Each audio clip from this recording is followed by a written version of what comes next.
Let's get into where this gets interesting. Let me start off by saying I apologize.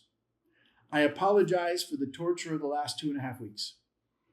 It is understandably very difficult to get into Hebrew. There's a reason why, if you ask people, what biblical language are you more comfortable with? Every time you're going to hear Greek. Always Greek. Greek is much easier to grasp than Hebrew. In fact, I'll share with you my own personal testimony. Been studying the Bible now for the better part of 30 years. In that 30 years, Hebrew is something that I've picked up in the last 5. For 25 years, Hebrew to me was a mystery. It was a box, a shadow, an uncertainty I just no confidence in whatsoever. I mean, I could go into the Strong's, do a simple blue letter Bible, click on the meaning of a word, go down to a Strong's number and grasp, what's the meaning behind that word and a little bit of understanding, but the Hebrew itself, the grammar, the background, no idea. Why? Because it's just so different. To be honest, what intimidated me, which is why we spent the last 2.5 weeks working on this, it was the letters. I would look at those Hebrew letters and it was just almost like someone was drawing nonsense, scribbling. Like a 2-year-old went and scribbled on a piece of paper. That was about as intelligible as Hebrew was to me. And therefore, I feared it, so I didn't try to go near it. And I focused more on the Greek for the vast majority of my time studying the Word of God. Genuinely, it's only been the past, give or take, about 5 or 6 years that I finally decided to dive in and say, no, I'm going to see if I can't tackle the Hebrew as well. And I wish I'd done it sooner. I really was kanugon na lang. It was unfortunate that it took me so long to get into it because Hebrew is amazing.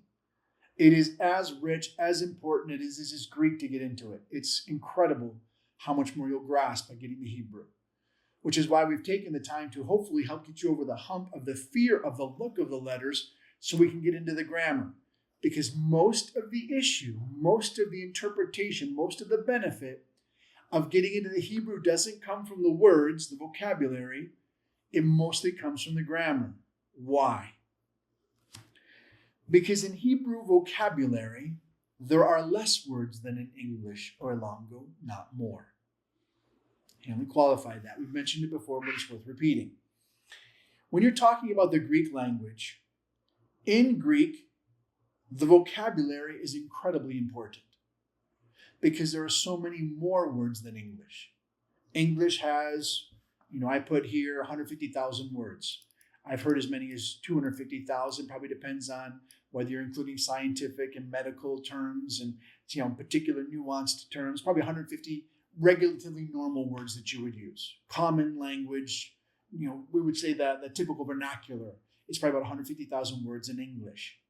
Now, how many words are there in Greek? 5 million. I mean, it's just unbelievably, it's almost absurd how many words there are in Greek. It's so descriptive. There's words on top of words on top of words. That's why the word love in Greek is 4 different words that we would translate just to what is love in English. You have agape, storge, phileo, eros, all of which have different nuance, but in English we would just say love because Greek is just so descriptive. Hebrew is the opposite. Hebrew is less descriptive. English is to Hebrew what Greek is to English. English is the one with all the words compared to the Hebrew. Now, you might somewhat understand this. Basically, nakinintindi ka mo, kay Ilonggo, sa Ilonggo. There are more words in English than Ilonggo, which is why oftentimes when you're translating from English to Ilonggo back and forth, in Ilonggo there tends to be less options. There are more descriptive words than in Ilonggo you just would give one word for. As a general rule. English is more verbose than Ilonggo. Same thing with Hebrew. There's fewer words in Hebrew. And what that means is, for our purposes, which is interesting, is that Hebrew becomes very interpretive. I'll give you an example of that. Go into our very word we mentioned earlier, which is the word bara. The word bara means to create. But if you were to click on this word, I want you to see its potential meanings. Okay, this is the Strong's definitions. Go into, hopefully remember from our Greek, that Strong's will give us the meaning of the word, but look at the possible meanings. It can mean, for sure, to create, shape, or form. Okay, that's fair enough. It can also mean to be created. Okay, that's fair enough. But notice it can also mean to be cut down. Wait a minute. That's the opposite. To cut down is literally an antonym. It's the direct opposite of to create. To create is to build up. So the same word can mean to build up or to cut down. They can have opposite meanings. And humorously, it can also mean to make yourself fat. Excuse me? It can mean to make yourself fat? Yeah, same word. Same exact word. But it can mean to create, to be created, to cut down, or to become fat. All those different meanings from the same word. Yes. How would you know? How would you know which one is correct? Well, by stems. We'll get into the stems here in a moment, but mostly too by context. A key interpretive tool in Hebrew, very key interpretive tool, is the context. You know the meaning of the word by the words around it, by the context. So Hebrew is huge, which is such a huge thing for us because I'll be reading a passage, and this has happened. I'm reading it, and I'm going, what does this word mean? I have to look at the actual sentence that's in it and go, well, according to the sentence, I have to believe that the word means this. Now, it can mean a lot of different things because one word in Hebrew can mean 4, 5, 6 different words in English or Longo. Has totally different meanings, sometimes reverse opposite meanings. But you know what word it should be, or how it should be interpreted based upon the context. You know for sure that in Genesis 1:1, it's not in the beginning God cut down the heavens and the earth. That wouldn't make any sense, obviously. It's not in the beginning God made fat the heavens and the earth. Well, that doesn't make sense either. Well, God in the beginning created. Well, that makes sense. Okay, he created the heavens and the earth. It wasn't he was created by them. He created them. So that's that first meaning. So context tells us the meaning of this particular word here. Go back to Hebrew vocabulary, very simple. Okay? It's not very complicated, only about 45,000 words, very limited compared to English, extremely limited compared to the Greek.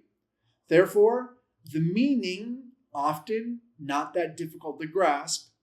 It can often be interpreted based upon the context, which means Hebrew grammar is more of what you want to focus on.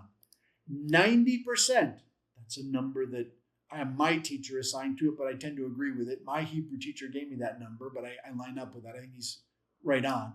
90% of Bible interpretation from Hebrew comes from differences in the grammar, meaning only about 10% of the time are you going to find insight from the words, but 90% you're going to find from the grammar, because the grammar is just very different. Hebrew grammar is not the same as English grammar. It's put together in a very different way.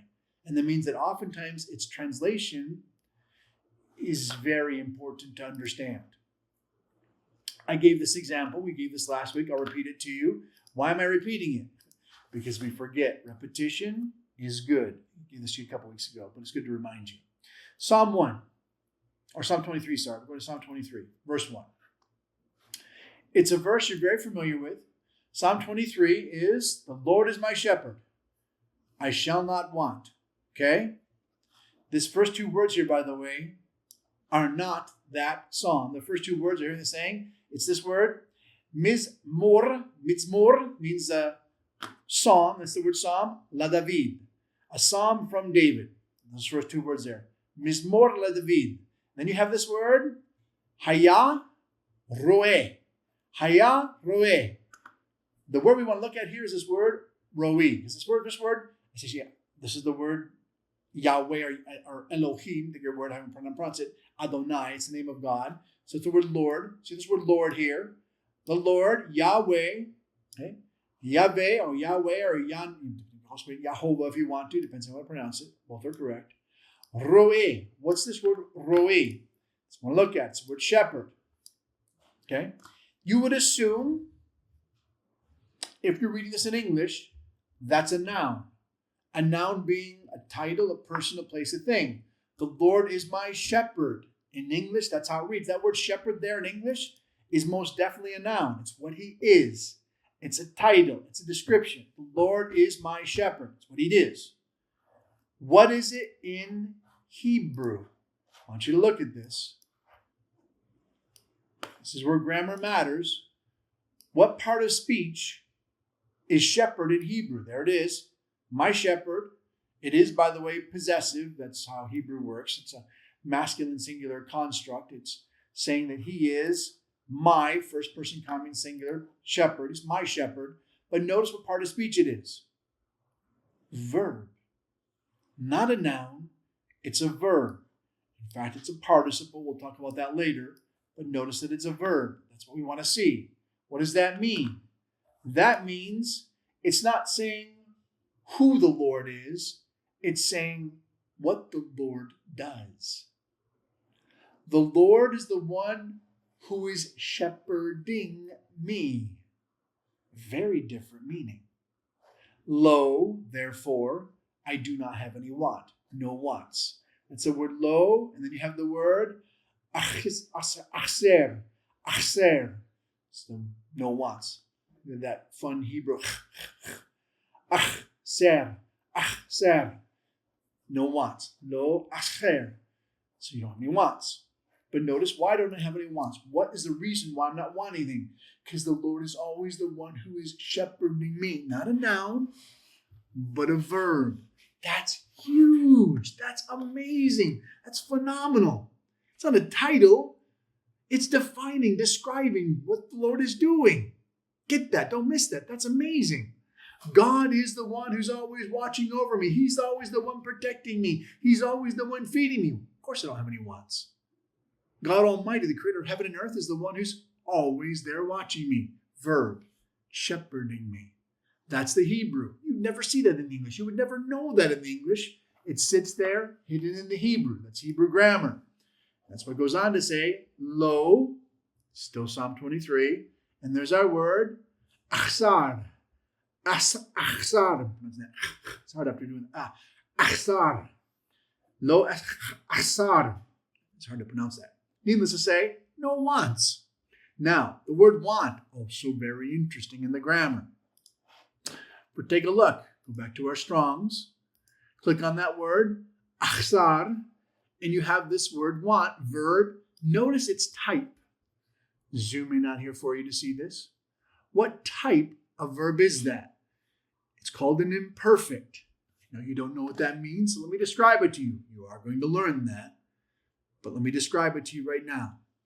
Imperfect means a continual action, an ongoing action.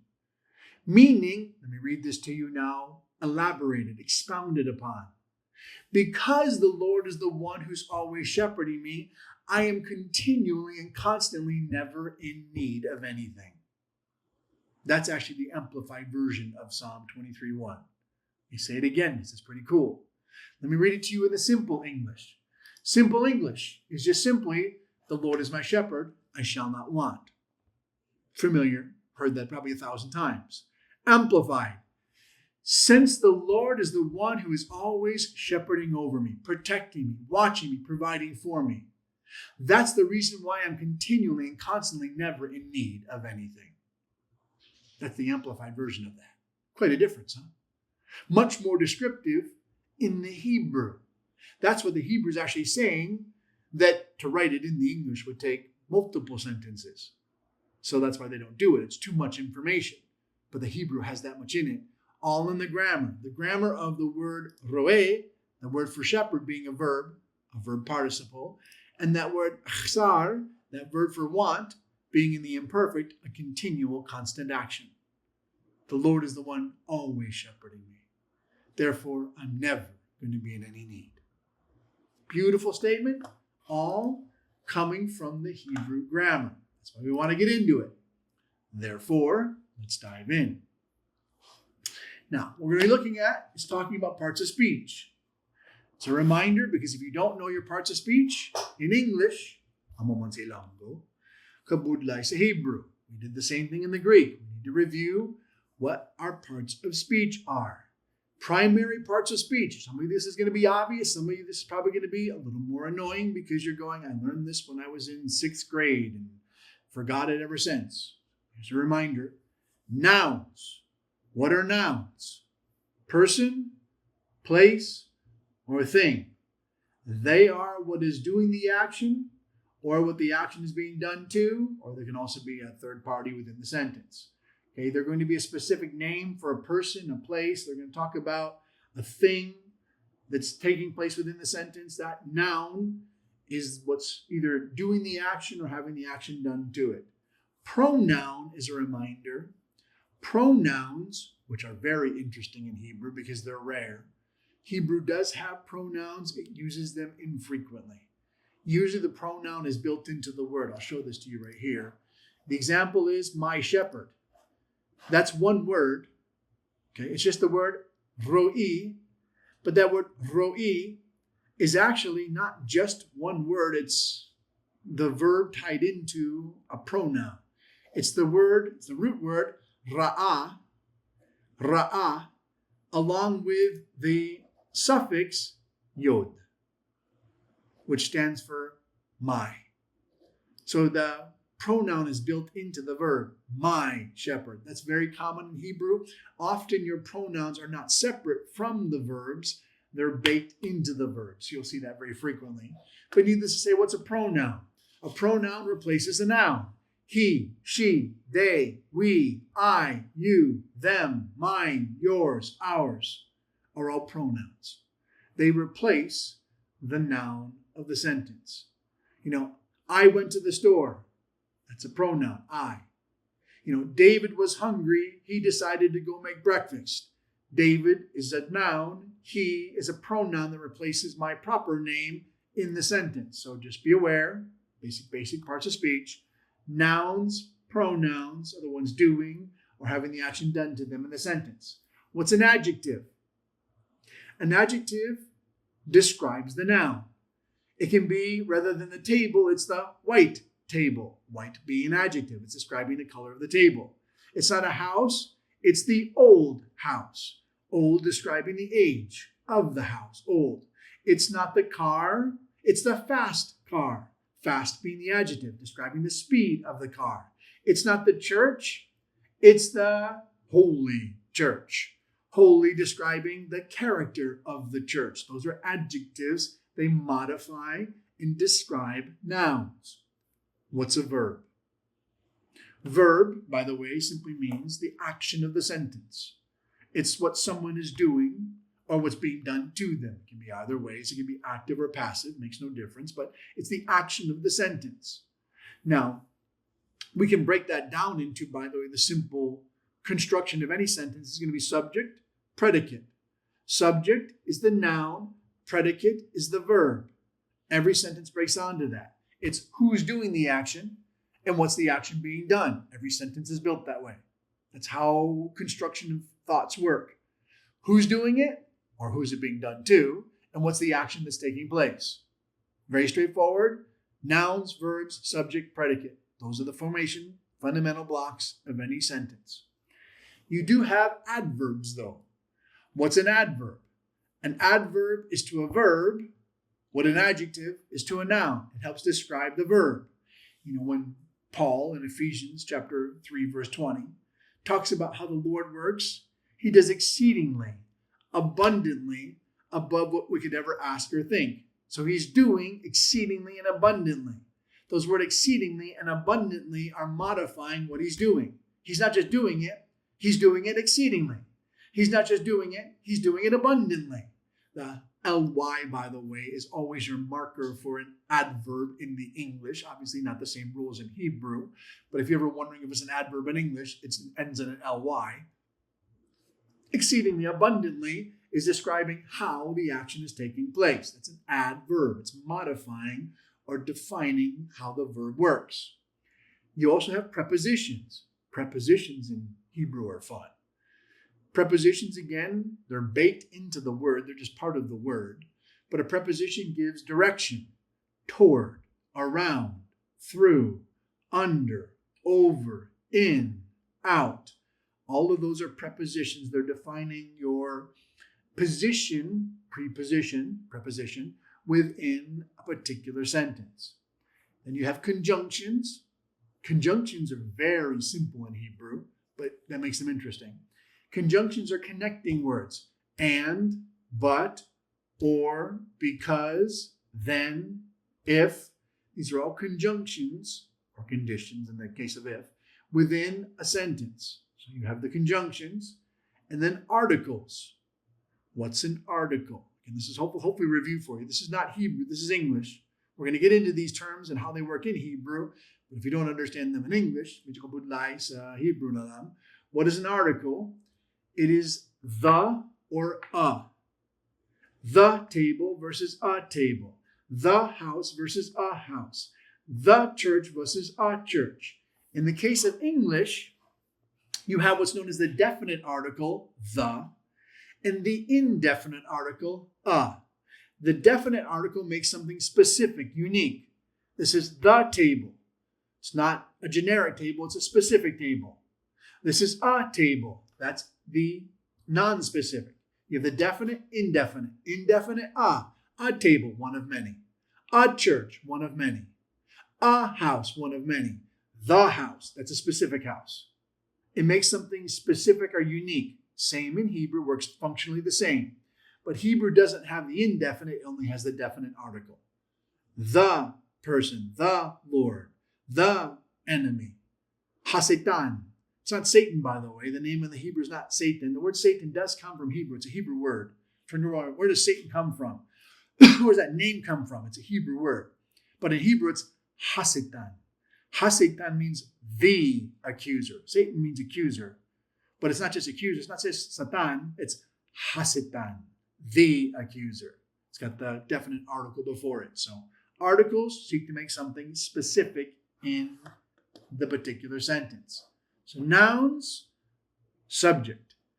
Adjectives, describe the subject. Verbs, action. Adverbs, describe the action. Prepositions, the position.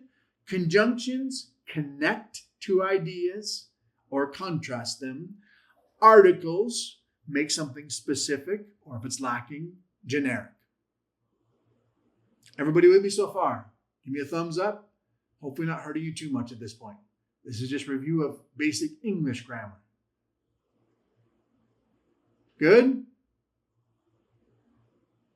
All right. Still alive, hopefully. Moving on. When you talk about Hebrew, Hebrew is a gender language.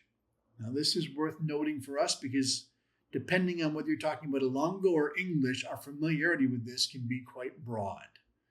Now, do we have genders? In all languages, to a degree. Ilongo, although it is much more limited in its gender, still has it. You still have babae, lalaki. You still have that distinction between a boy and a girl. Tito, tita, nanay, tatay, lolo, lola.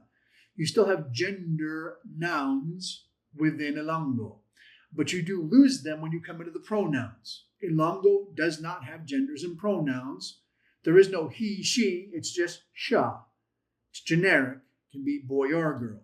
Even when you're talking about like a nephew, there's no nephew or niece, it's just nablos. Nablos nga babae, nablos nga lalaki. So you don't have gender in that. Even in a brother, you don't have a brother or sister, you have utong nga lalaki, utong nga babae.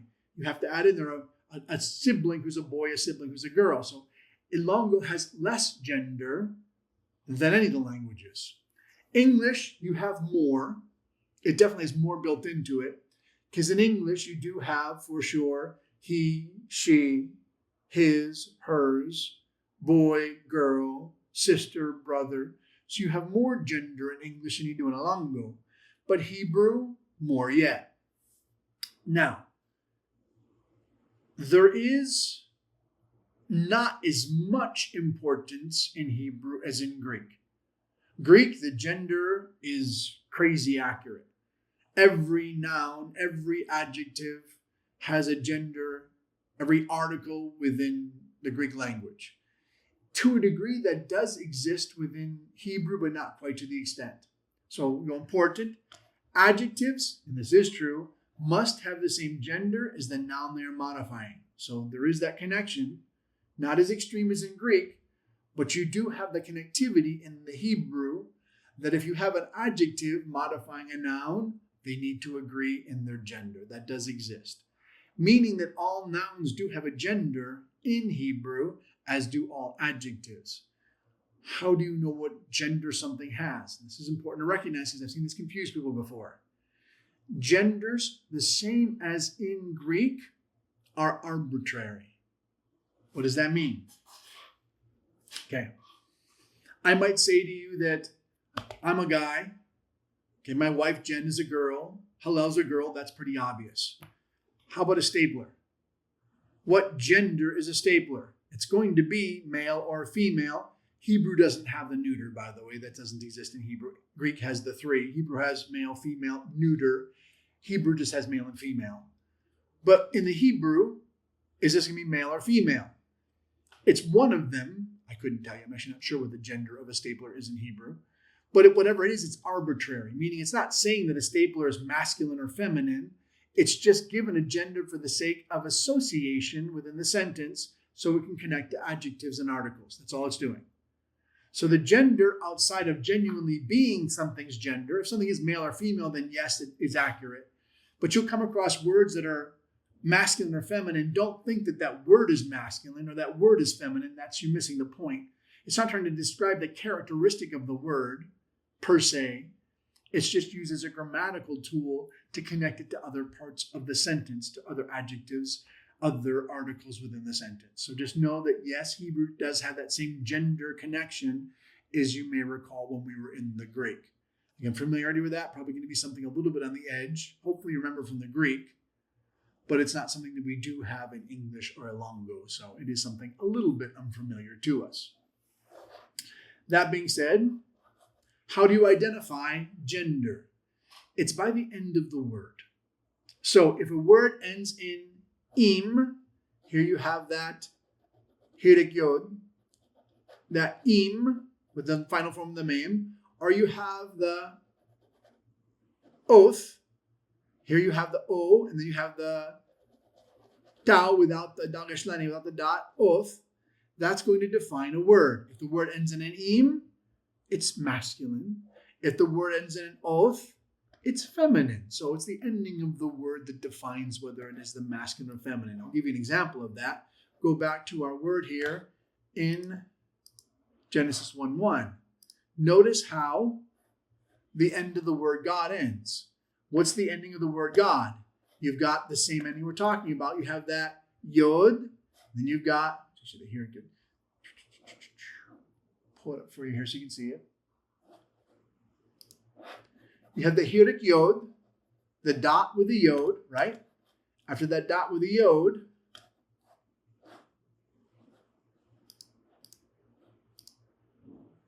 find my spot here. There it is. Dot with the yod, and then the final form of the meme. And that's your masculine identification. Notice here in the word Elohim. Elohim, notice it ends with that hirik yod in the final form of the meme. Meaning what? It's masculine. What's your gender? Masculine. How do you know it's masculine? Because it's got that im in the end. I mean, that's not something that you need to know, but that you're familiar with. If you're curious, again, you can always just use your Blue Letter Bible to spot the gender, but just so that you recognize and realize that's how they are put together. You do have these masculine and feminine endings of the words. So you're going to see this im frequently. You're going to see the oath frequently. Those are common endings to words, and you're going to see them line up with masculine and feminine nouns. So, example, I've got the gender here for you. You have the vocal shawah. You've got this word here, kol, v'kol, and then you have this chum, v'kol chum. What is your masculine gender here? Well, you know it's an adjective because it's got the on the end. It's got that m on the ending of it. So it's, there you go, very good example from this. V'kol al, there's that word for all, kol, v'kol chum.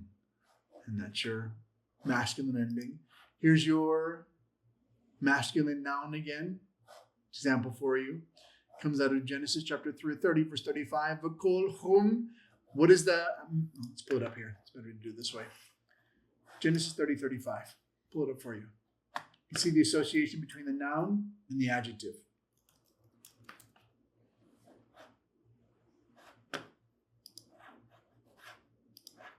Genesis 30:35.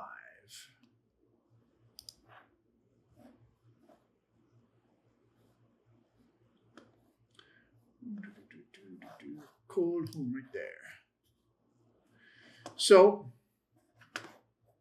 here you have your bakol, hum. That word hum is just brown. So it's a brown. What is it, a brown? Notice it's lining up with this word, bet. And then you have this word here, kashavim. Kashavim, which is the word for sheep. So it's a brown sheep. The word hum ends in that mem. It's masculine. The word sheep is this word kashavim, ends again with the mem. It's masculine. So there you go. You've got a masculine adjective connects to a masculine noun. You know they belong together because they have the same gender. Example there, connection between the masculine of the adjective and the noun. Moving on to the article. So you have your gender. Genders, male and female. Im and the oth. Your endings in the mem and the tau. Those are your masculine and feminine. You have agreement between your nouns and your adjectives. Let's get into your articles. I like these.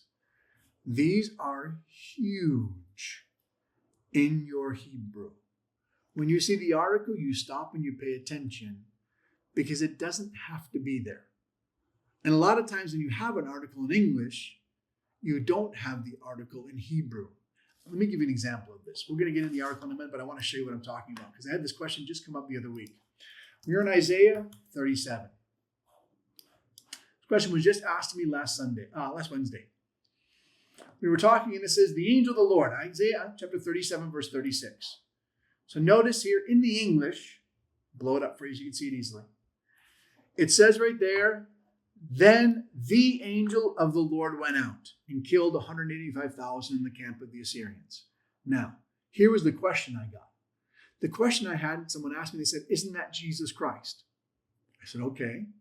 Why would you say that's Jesus Christ? Well, they connected back to Moses in the burning bush when the angel of the Lord spoke from the burning bush, and that was for sure the Lord. No question. It was the Lord who met with Moses because he said, my name is the becoming one. And he said, what name should I say? He goes, Exodus 32. Just find the same comment for you. This is what he was connecting it to, where he thought, hey, this is the same person. And the angel Lord appeared to him in the flame. How do you know that's the Lord? Because he asked, who shall I say sent me? I am that I am. Thus shall you say to the children of Israel, I am that has met you. Therefore, God said to Moses. So God is speaking. It's actually said right there. Moreover, God said. So God is speaking, yet the description is given the angel of the Lord. So who's the angel of the Lord? He goes, well, that's God. So if the angel of the Lord is God, doesn't that make this also God that wiped out the Assyrians? Fair connection. Fair question. And I go, well, it doesn't state here, like it does in Exodus 3, that this is God. It just says an angel. He goes, no, it doesn't say an angel. It says the angel. I said, oh, okay. Here's his argument. The angel, if this is the angel of the Lord with a definite article, the article the preceding the word angel, if this is the angel, wouldn't this be God? I said, well, let's look in the Hebrew real quick. Let's go down to the word in the Hebrew. Okay? For you have this word, okay? Went forth. This is the word yatzah. So yatzah went forth. Here it is. Malakak. So this malakak. Malakak. What's malakak? It's the word angel. But notice what it doesn't have. There's no article. If it was going to have an article, there'd be a he, H with a bata, ha, before the word angel. There's no ha before angel. So in the Hebrew, no article. So why is there an article in the English? Just because that's how it sounds more clean in English. You could probably better say, and to be a more accurate interpretation, here we go. We're going to mess with the Hebrew. We're going to mess with our interpretation. More accurate would be to say, then an angel of the Lord would be the better interpretation there. Because there is no the there in the Hebrew. So you'd be better to interpret it than an angel of the Lord. See how it makes a difference? If it's an angel of the Lord, it's just some angel, Which one is it? Don't know. It's not told. Is it the Lord? Probably not. That doesn't seem to be the case. Why? Because it doesn't have the article. This is just an angel, any particular angel, whatever one. God just sent one of his angels, go wipe out 185,000 men. Okay, apparently they can all do that. Apparently it's not a big deal for angels to wipe out an army. That's in their ability, which is amazing. Angels are rough and tough and pretty serious, kind of scary to get into. Don't mess with an angel. They can wipe out 185,000 men. So, is it a particular angel? No. Why? There's no article. Articles matter. Articles are a big deal. Here you have this article in the Hebrew. For it to be there, you have to have the he and the patah, ha, connected to the noun. Now, the way Hebrew works, it's not separate. It's not its own word. It just attaches itself. It becomes one word. Let me show you one that does have the article. I'll show you one of my favorites. I already mentioned it to you, but I'll give it to you again. Job chapter 1. We're told that now in the days when the sons of God present themselves before the Lord, there we go, Satan also came among them. Now, what is that word Satan? Let's take a look. The word Satan is going to be the word right here. It's the sin, it's the tet, and the nun with two comments. So it's Satan. So the name is Satan. What does Satan mean? If you open it up, Satan means what you would expect, the adversary, the one who's against us, the one who stands against us. So he's the adversary. But notice what it opens up with. Please don't miss this. What do you see before the word Satan? It's just connected, by the way. It's one word. It's not separated because in the Hebrew, your articles are not separate. They connect to the noun they belong to. You never have to question that they belong there. You never have to wonder, does this article belong to this noun? They become one. They connect together in the Hebrew. They become one word. So it's not the word Satan. It's the word Hasetan. Why is it the word Hasetan? The root word is Satan. The word is Strong's adversary. H7854. Satan. Thank you very much, Satan. Justin. Appreciate that. So it is the word Satan, but why do you add the word ha? Why is that letter there before? Why do you have that introduction? Because it's the article. So it's not adversary, it's the adversary. The adversary. The one and the only. It makes him unique. It draws him out. There's your article. So this is not talking about some generic adversary. It's not talking about some indifferent, some amongst many. No, this is the adversary. This is not Satan, Hasetan, the adversary. There's your article. So articles are huge. If they're lacking, it makes something generic. Is that the angel of the Lord? No, it's just an angel. Which angel? Don't know. Could be any one of them. Apparently it didn't matter. Just some angel wiped out 185,000 troops. Why? No article. But this is the adversary, the one and only, Hasetan. He is the one who's against us. Why do you know that? Because you have the article. Notice the articles. They're important. Very important. They're going to tell you a lot more about grammatically what's in the sentence. Give an example. We'll go to, and I love this, by the way, this is great. This is Genesis 1:1. Let's go back to Genesis 1:1. Not Genesis 11, Genesis 1:1. Thank you very much. Okay, Genesis 1:1. You know the verse, in the beginning God created the heavens and the earth. Notice we have two, not one, but two articles in this sentence. Now, I'm going to do this slowly because I want you to see it. I'm hoping you can see it. If you're looking for the article, what are you looking for? Well, what's our article? It's the he and the patah. I'm looking for the he and the patah to start a word. Articles are always going to begin the word. They're always going to be at the first letters of a word. So if I look at that, well, there's no article there. Barashith, no article. Okay, the word bara, there's our verb. Again, no article there. Then you have this word Elohim. No article there. That's that word for God, although interestingly, it's the plurality. That's a different conversation for a different day, but the word for God is not singular, it is plural. That's what that im does for you, Elohim. Then you have this F, F, by the way, is untranslatable. That's a Hebrew grammatical notation. F is like a pointer. What did God make? F points to. It's a finger pointing at what he made. F points to, ooh, stop right there. What's the first two letters of this word? Hamashaim. How does it open up? You've got the ha, the he, and the patah. Woo, wait a minute. That's worth noting. Now, notice that our actual word here, and it's broken apart for us, our Blue Letter Bible does this for us, it's actually the word shamim. Shamim means heavens, plural, by the way. There is more than one heaven. Again, conversation for a different day, but kind of interesting. How many heavens are there? 3. There's the air above us. There's outer space, planets, galaxies, solar systems, and then the dwelling place of God. 3 heavens. Hamashaim. All of them were made here on this first day. So the heavens are made on day 1. Okay? But notice it's not just generically. There's the he, which, by the way, you're told here is the definite article. You can click here and see it because it breaks it apart. It goes he, shamayim. So you have he, shamayim. The shamayim is heavens. The he, and it's broken apart for you. Blue Letter Bible does this for us, tells us that is the definite article, no question, no doubt. So it's not just generically, no, it is the heavens. In the beginning, God created the heavens. And you have the va'eth, okay? Also, again, a pointer. He didn't just make the heavens, he made this. Notice, it's the root word aretz. Aretz means earth or dirt or land. Turns out it can mean any of those things. In this context, it for sure means the whole planet. He's talking about our physical earth.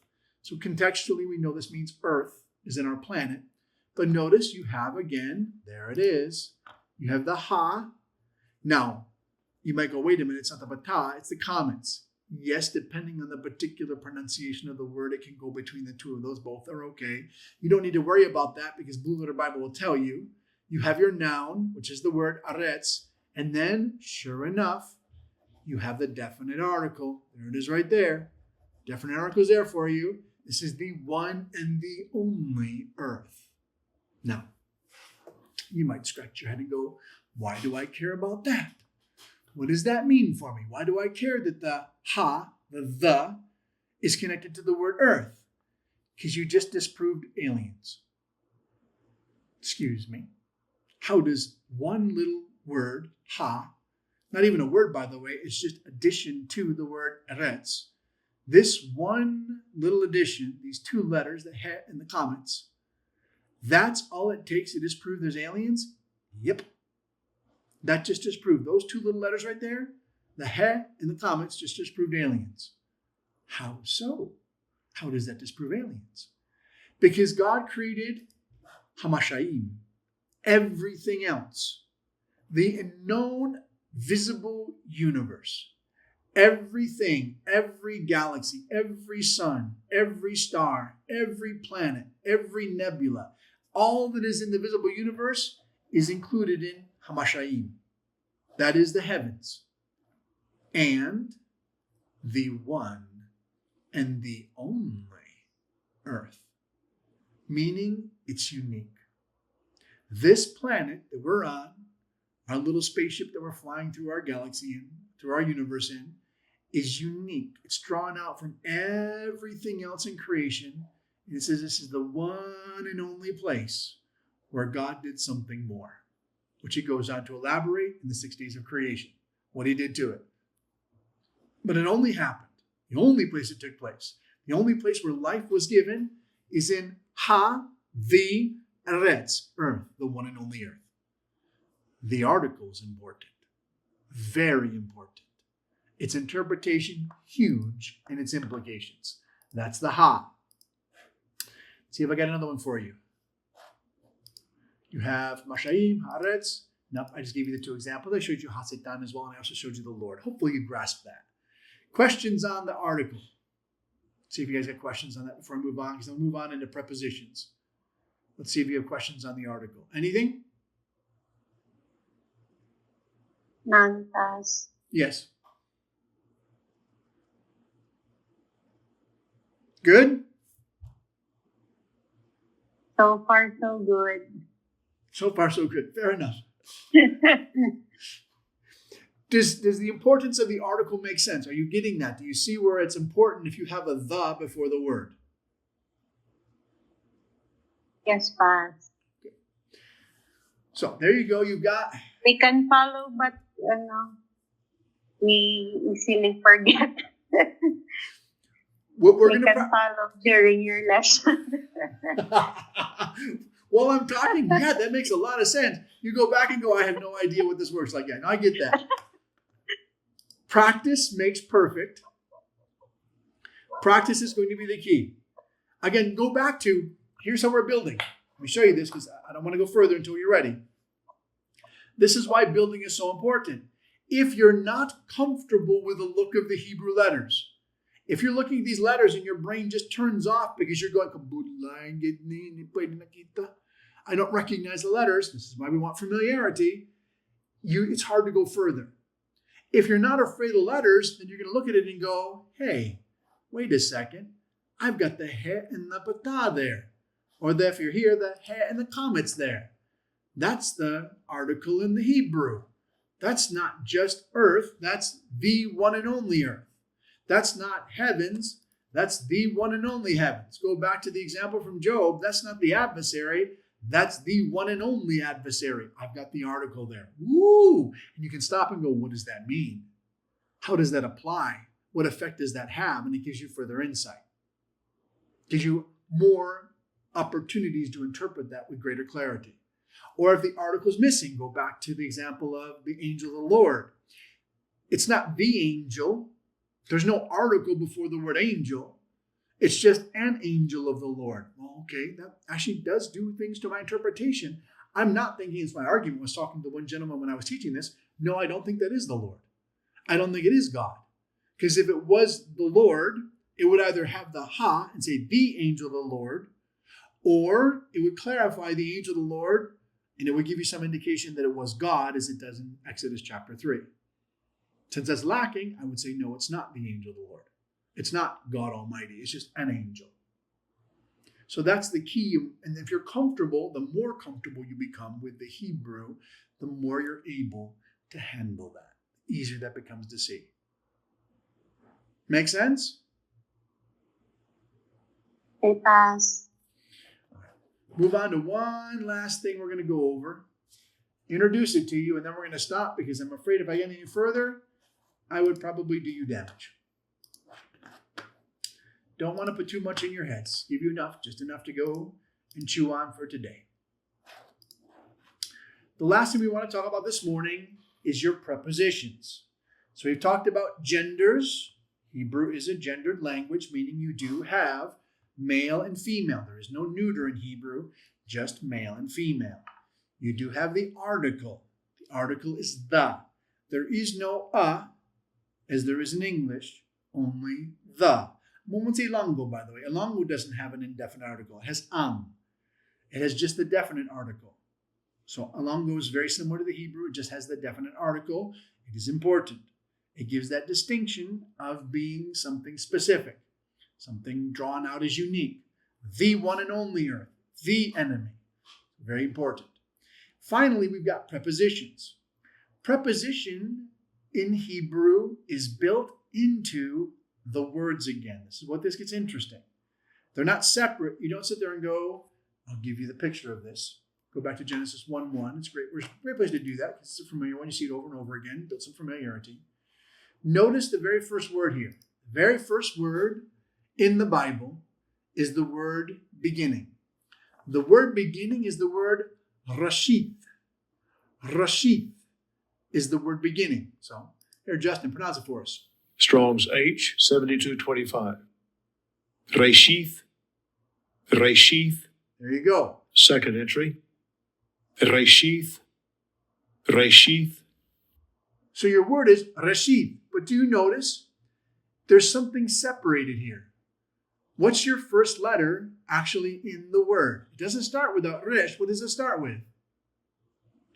The bet. And it's a B, by the way, because it's got the dangesh leni. It's got the dot. It's a B. So it's not resheth, it's Barashith.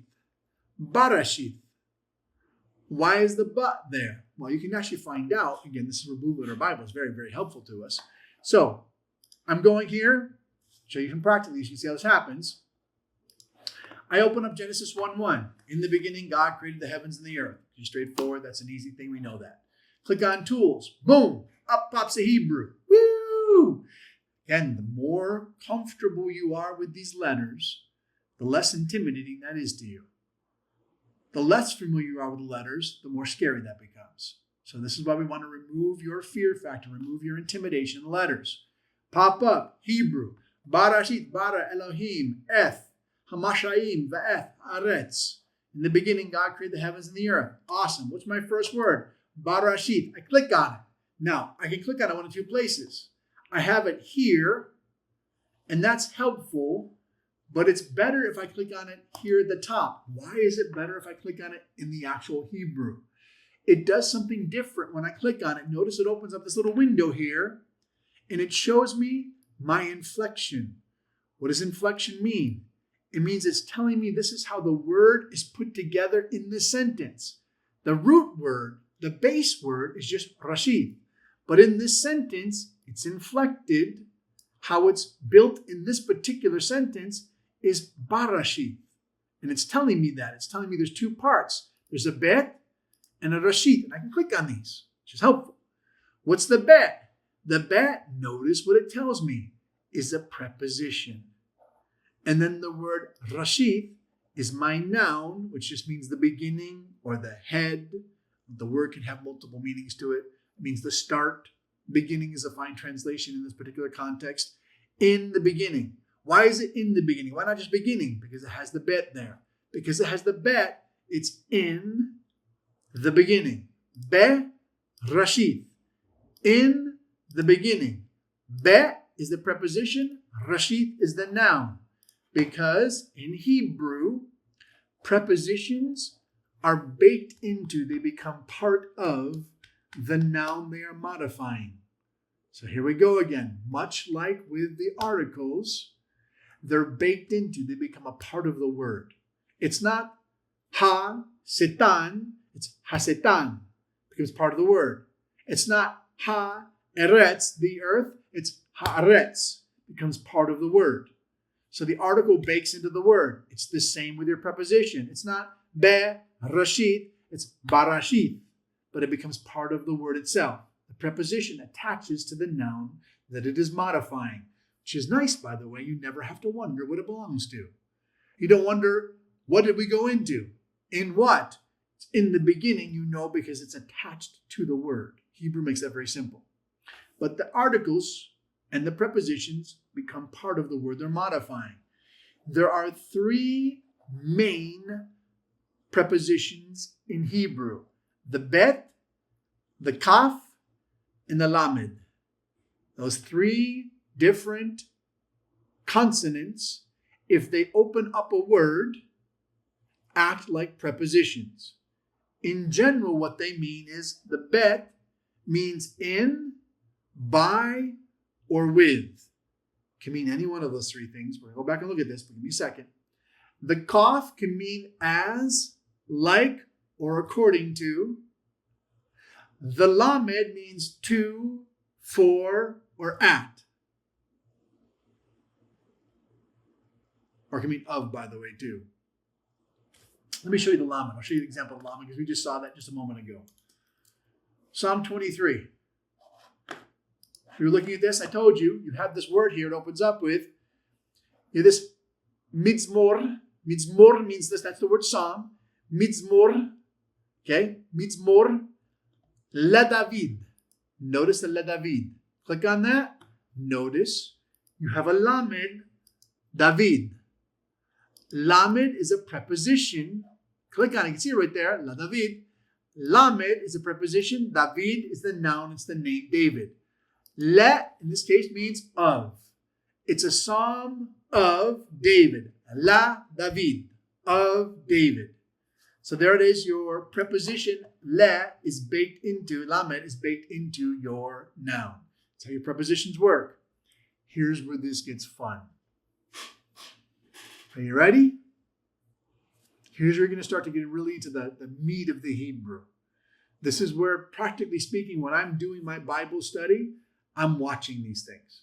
I'm looking for these prepositions because they're interpretive. Notice that bet can have very different meanings. It can mean in. It can also mean by. It can also mean with. Those aren't the same things. If you are in school versus by school, that's not the same. One I'm next to it, one I'm inside of it.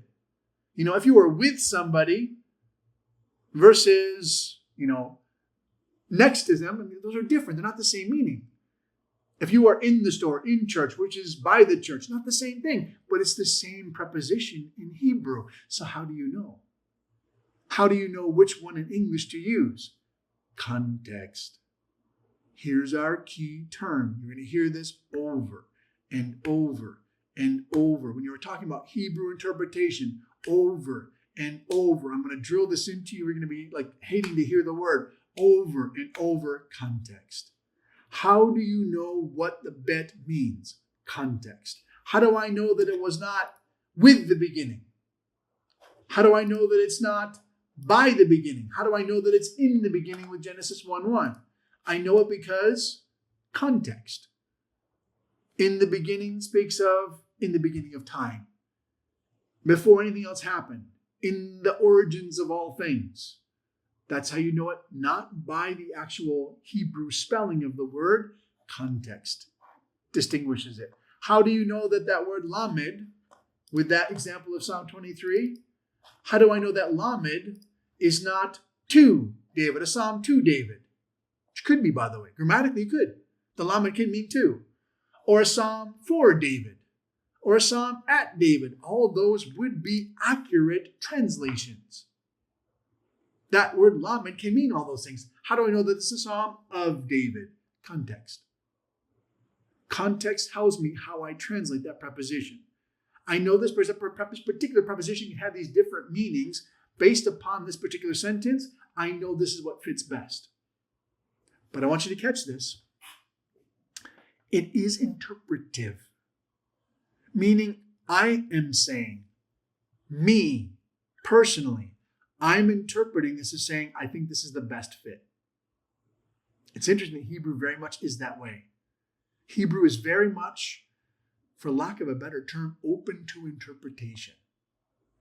Could you argue that's a psalm to David? Yes, you could. You could fully, grammatically argue this is a psalm written to David. In the grammatic, yes. But we would hold no, that it's not a psalm somebody wrote to him. We believe this is a psalm from him. Therefore, we would interpret that lamed as a psalm of David. See the difference? Huge difference, by the way. Is it something that someone wrote to him or something that he wrote? La David. That lamed can mean either one. But we believe that it means it's from him. Who says? It's commonly held amongst scholars, as well as it seems to overall fit the context better, that someone's not writing Psalms to David because it's not written to him, it's written to the Lord. So it makes more sense it's from David than to him. If it was talking about David, you might say it's a psalm to him. But because it's a psalm about the Lord, we're assuming it's a psalm from him. See how it makes sense? Context. But the grammar can go either way. This is what makes Hebrew fun. The grammar doesn't state whether it's to or from. Context does. The grammar just has the preposition lamed. Same thing. I'm always using the, I make notes of these all the time. In fact, I'll show you. I bet you can find some in my notes really quickly because I make notes of these all the time. That cough is something that I always take note of. I don't know I did it even. Isaiah, just the teaching I did this last night, I have it in there. Because, and I'll show it to you. I'll show you where I made note of this preposition. Go down to what Hezekiah was talking about, his sickness. Notice, zoom in. As he lay in bed, he chattered like. Notice that I put next to the like. I make a note even in my notes. I notate that it's got the cough there. Like a bird. He moaned like, cough, a dove. I'm notating in my notes even that this is actually in the Hebrew grammar. I'm making note of it to myself. that this is actually drawn out, emphasized. He's not saying he was a bird or he was a dove. He's making bird and dove sounds. He's going, oh, oh. He's in such pain. He's moaning. That's the idea. Like a bird moans, like a bird chirps. He's making like, making little moaning sounds and little chirps. That's what he's describing, like a bird does. But you have this preposition, this notation, like, which is just the cough. That's all it is the cough sitting there. That's there in the Hebrew. And I'll make note of that. That's important. So you have these three primary prepositions, which is amazing, by the way. I'm going to show you the contrast of this to show you the difference. If I go into Greek,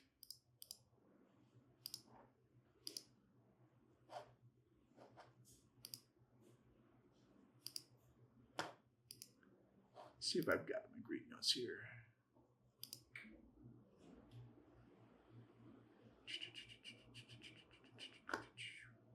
Let me show you because I want to see it.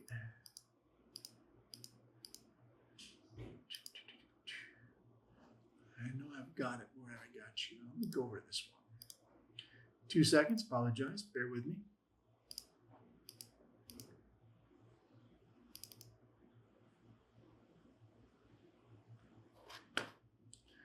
Thought I wanted.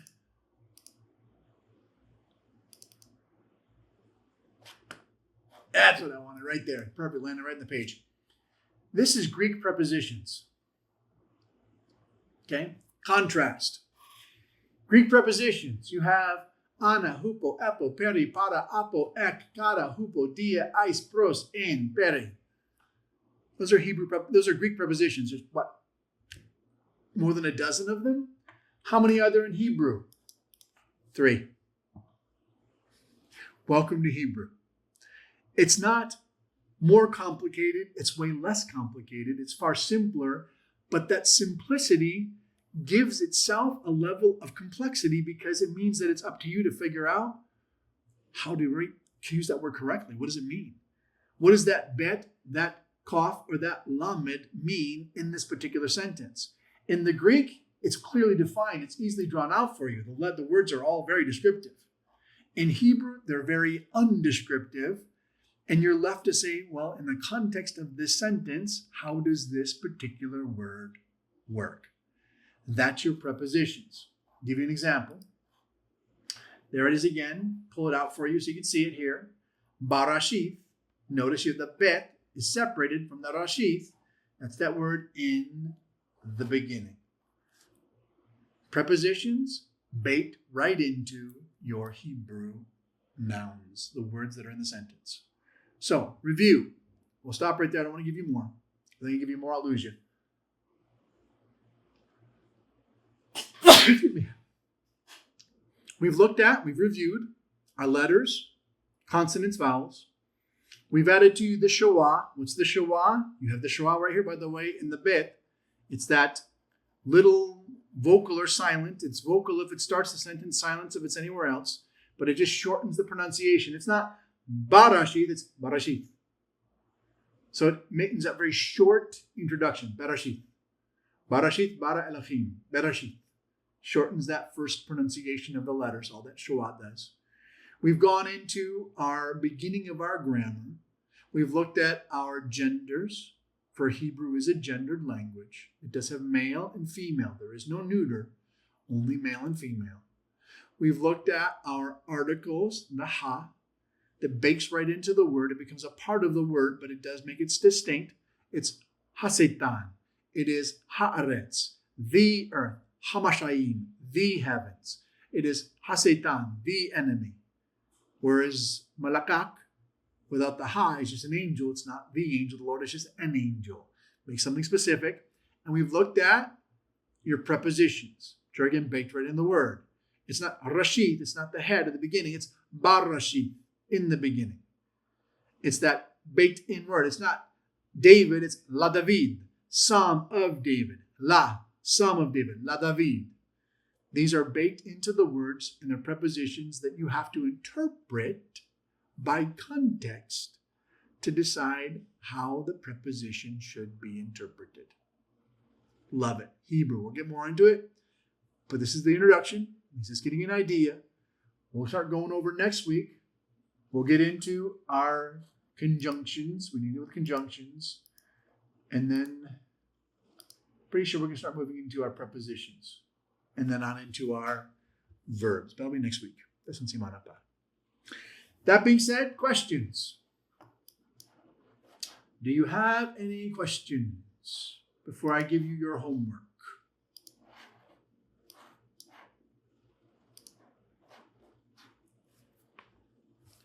Yes? No? No questions? Terrified? Hopefully, little by little, grasping. So much information. We're going to repeat. Sulit naman, we're going to go over it and over it again. Don't worry about it. It's not the only time.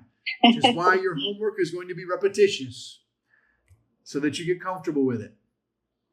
I'm going to add a little bit. Your homework's going to get a little bit more this week. Nothing crazy, but a little bit more. Are you ready? Here we go. I want you to do the same thing. I'll write this down for you. I will give you a copy of this, but you write down every Hebrew consonant 5 times, all forms. Meaning you write the aleph 5 times. You write the bet 5 times. You write the bet with the dagesh lene, the dot 5 times. You write the delete without the dagesh lene 5 times. You write the delete with the dot 5 times, every form. Write all of your consonants 5 times in all of its forms, even the final forms. You get to the kaf, write it 3 different ways. You write it without the dot, with the dot, in its final form. When you get to the noon, write it in its regular with the final form. When you get to the peh, you write it 3 ways. The peh you write without the dot, with the dot, in its final form. Every form of the consonants, write 5 times. It's going to get you familiar with them. Write all of your vowels 5 times. Pick whatever consonant you want to pick. Pick the bet, whatever consonant or aleph, then make a different consonant you pick, and then start putting your dots or your dashes beneath them. Get your patah, get your comments, get your hirik, whatever you want to write. Put them underneath. Do that 5 times so that you can get familiar with your vowel markers. And then you're going to do words number 11 through 20. I'm going to post these again, but 11 to 20.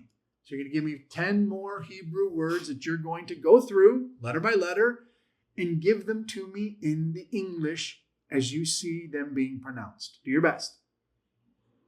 Again, all of that is just familiarizing yourself with letters. All we're doing right now is just familiarizing. We do these every week. Familiarize, familiarize, familiarize. Because the more comfortable you get with the appearance of the letters, the less terrifying and scary Hebrew gets. You're going to have one last thing you do. So you're going to write down your vowels and your consonants 5 times. You're going to interpret. By interpret, I just mean give me the English pronunciation. You don't have to give me what the word means. Don't worry about that. Just give me the English of words 11 through 20. Number 3. I want you to go into Genesis 1:1. And I want you to pull out for me the preposition and the article. There are 2 articles, 1 preposition. We've done this. We've done this in class. I want you to go and I want you to find it. I want you to be able to open up Blue Letter Bible and look and say, here it is. Here's Genesis 1:1. Barashit bara Elohim eth hamashayim va'eth haaretz. There's the Hebrew. Pull out and show me where are the 2 articles and where is the preposition. I want you to find them for me in that 1 verse. Questions? No pass. Very good. Let's pray. We'll let you guys get out of here. Lord, we thank you for this morning. Thank you for the opportunity to get into your word, into the Hebrew, Lord, as we begin to look at, Lord, a little bit of the grammar. Start to dig into the meat of what it means to comprehend the Hebrew language. It is very different. It looks very different. It acts very different. And what that means is there's a lot of opportunity for us to dig in and to understand in depth exactly what it is that you have said. Your word is life. Your word is truth. How much more should we want to dig in and understand your word so that we understand what the truth is? So give us wisdom and understanding, but give us time to practice. Lord, to use these tools to become proficient in the work. Because we want to learn. We want to desire to learn more about you. So we praise you and thank you. In Jesus' name we say, amen.